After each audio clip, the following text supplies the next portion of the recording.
सतगुरु की सेवा। सतगुरु की सेवा के बिना योग में सिद्धि और मुक्ति प्राप्त कर पाना असंभव है। सतगुरु की सेवा का अर्थ है सतगुरु के उपदेशानुसार शब्द यानी नाम का अभ्यास करना। एक शब्द में सतगुरु की सेवा के बारे में समझाते हैं। जो सतगुरु की सेवा करता है वही सच्चा योगी है। सतगुरु की सेवा द्वारा वे सतगुरु का रूप हो जाता है। सतगुरु की सेवा क्या है? शब्द या नाम का अभ्यास ही सतगुरु की सच्ची सेवा है।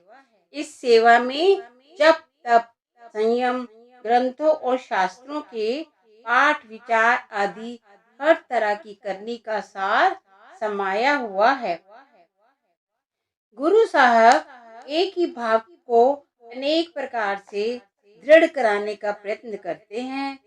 आपकी संपूर्ण विचारधारा इस आधार पर खड़ी है कि सतगुरु के बिना नाम नहीं मिलता, नाम के बिना प्रभु से मिलाप नहीं होता और आवागमन के दुखों से छुटकारा नहीं मिलता।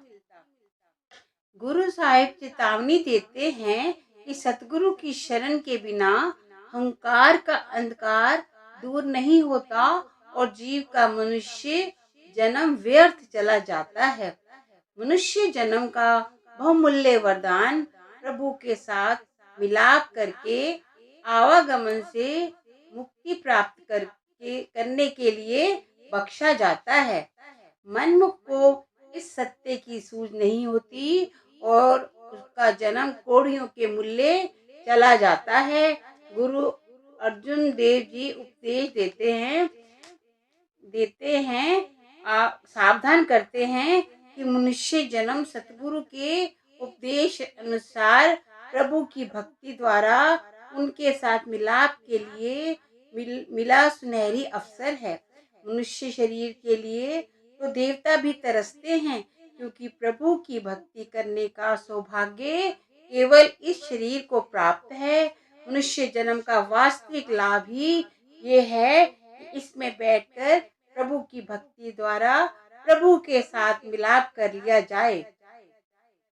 गुरु अर्जुन देव जी चेतावनी देते हैं, गुरु की शिक्षा पर चलकर मन को वश में कर लेता है और हौमे के रोग से मुक्त हो जाता है। उसे सूझ हो जाती है कि रचना में जो कुछ हो रहा है उस रचयिता की रजा से हो रहा है। वे अपने मन को प्रभु की रजा के अधीन कर देता है। उसके प्रत्येक क्रम का आधार प्रभु की रजा होती है, मन की इच्छा नहीं।